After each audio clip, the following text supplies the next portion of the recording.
Il y a longtemps, des peuples exceptionnels vivaient dans une vaste terre appelée la Cuvette, remplie de mystères, de merveilles et d'aventures. Les habitants de cette région étaient célèbres pour leur esprit communautaire et leur ingéniosité. Au fil du temps, la Cuvette est devenue la Cuvette Ouest, un berceau d'une civilisation pleine de sagesse où les jeunes esprits apprennent l'art de cultiver la terre et de respecter les cycles de la vie. Aujourd'hui, nous allons faire un voyage temporel pour découvrir cette belle région. Êtes-vous prêtes, mes chères aventurières? Yes! Oui, ma chère maman, nous y sommes. Vous devez savoir que les Babangas étaient les premiers habitants de la Cuvette Ouest et que les Bantous les ont progressivement rejoints. Situé dans la partie nord-ouest du Congo-Brazzaville, le département est bordé au nord par le département de la Sangha, au sud par celui des Plateaux, à l'est par celui de la Cuvette et à l'ouest par la province du Uruguay, située au Gabon.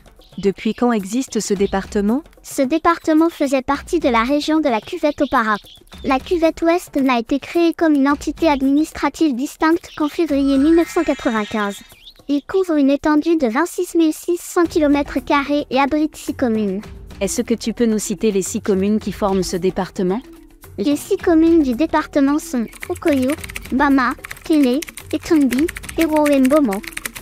Et vous devrez savoir, mes chères exploratrices, que Hérault est le chef-lieu de ce département. Vous devrez aussi savoir, ce qui caractérise ce département, c'est sa population jeune. Ça veut dire quoi, population jeune? Ça veut dire que le département compte 50% de jeunes de moins de 20 ans. Diverses populations y résident. Notamment, la localité de district de Mbomo abrite des communautés autochtones, les Kota, les Mboko et les Mungwa.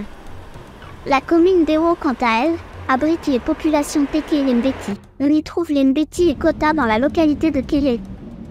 Les Teke, les Ngare, les Mbeti et les Makoa vivent dans la commune d'Etumbi. Les habitants de Mbama sont les Ngare et les Mbeti. Enfin, la commune d'Okoyo est habitée majoritairement par les Teke. Qu'est-ce que d'autres personnes doivent savoir sur ce département? Lorsque les colons français se sont installés dans la région, la production de latex, de cacao et de palmiers a vu le jour. En 1890, la CFHC, compagnie française du Haut-Congo, voit le jour à Etumbi, attirant plusieurs travailleurs de diverses origines.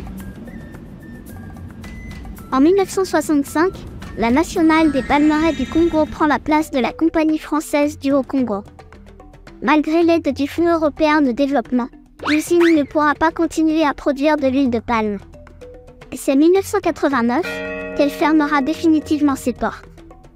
Cette triste situation poussera la population à se reconvertir dans des activités de subsistance, telles que la cueillette, de la chasse, de la pêche et de l'agriculture. Maman, parle-nous de l'agriculture. 3 filières représentent principalement l'agriculture dans l'économie régionale. L'agriculture vivrière, l'arboriculture fruitière et le maraîchage en sont les exemples. Nous avons la culture du manioc, qui est utilisée pour produire de la farine de manioc, qui est un aliment de base dans l'alimentation locale. Au niveau de l'agriculture vivrière, le maïs est utilisé non seulement pour la consommation humaine en tant que céréale, mais également pour l'alimentation animale.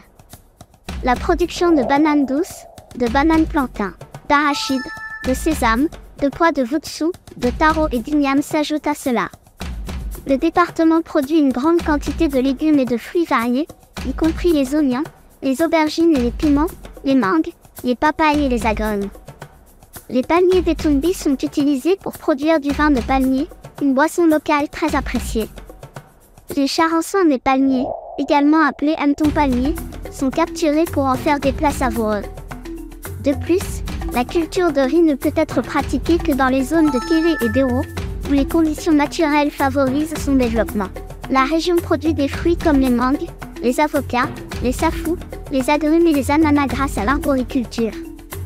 La culture maraîchère, quant à elle, a vu le jour dans les centres urbains grâce à l'initiative de femmes et d'étrangers.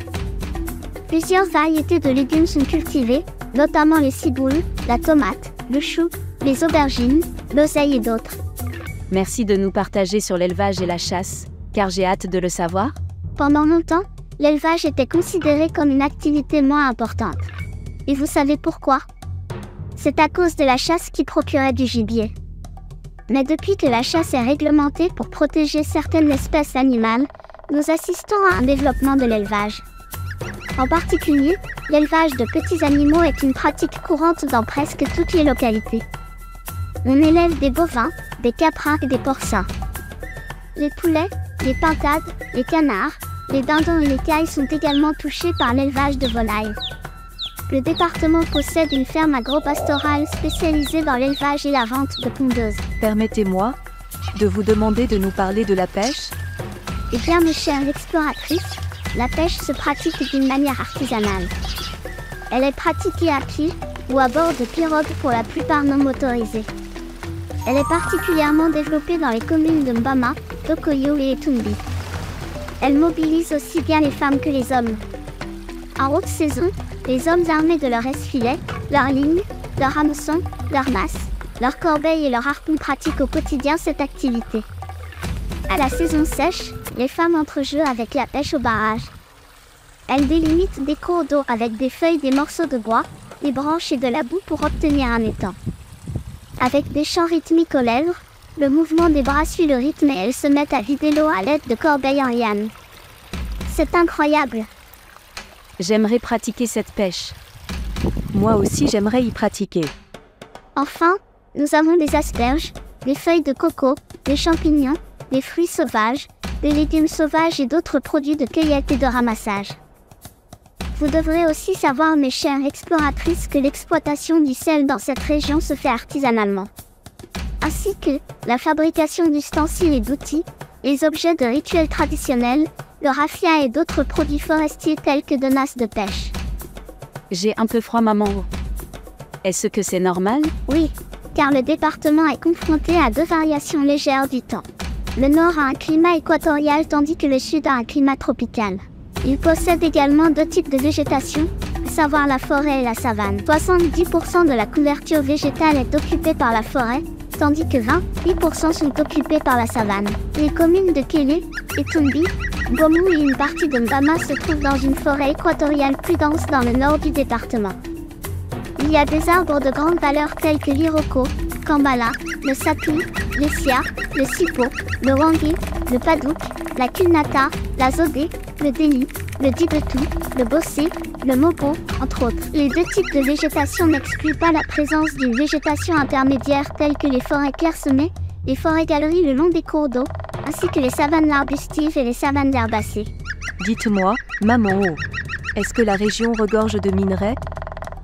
La commune de Mbomo possède un potentiel important en fer, en nickel, en chrome, ainsi qu'en coltan et en géomatériaux.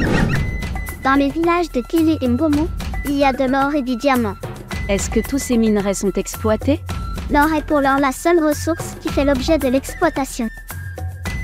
Où devrons-nous aller pour faire du tourisme? Je vous dirais d'aller au parc national d'Otsalakokoa. Il se situe à cheval entre la cuvette ouest et la Sangha. Ce parc a été créé en tant que réserve naturelle intégrale le 13 avril 1935, avec une superficie de 1266 km² et le 10 mai 2001.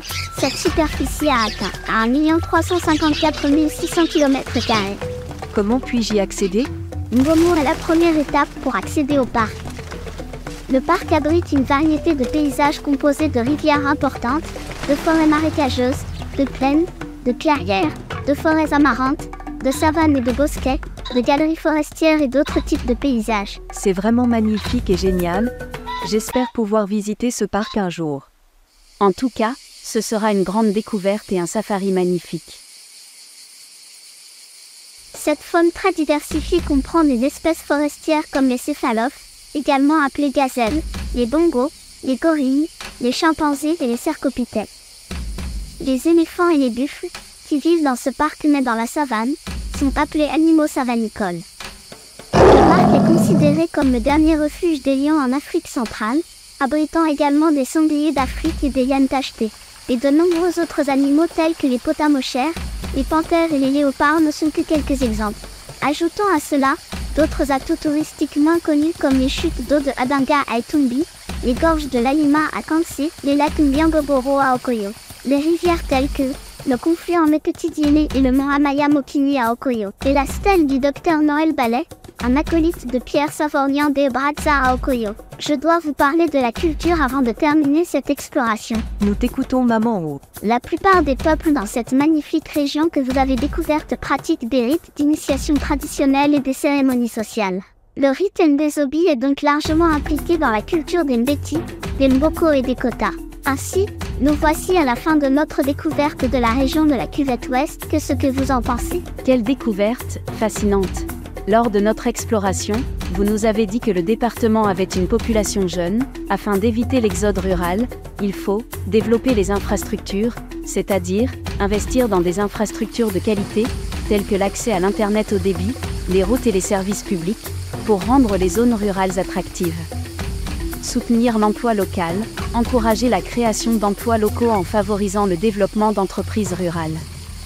Améliorer l'éducation et la formation, investir dans l'éducation et la formation professionnelle pour donner aux jeunes des compétences adaptées au marché local, réduisant ainsi la dépendance à l'égard des opportunités urbaines et enfin, faciliter le logement abordable. Je pense que le potentiel minier de cette région est important, mais il n'est pas suffisamment valorisé.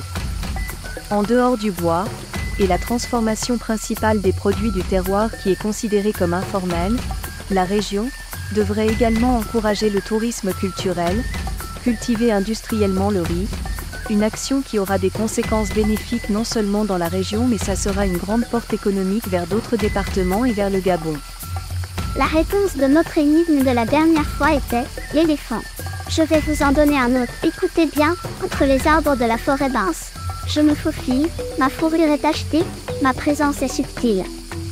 Au sommet des arbres, je saute avec agilité, dans la cuvette ouest, je suis le roi de la forêt. Qui suis-je?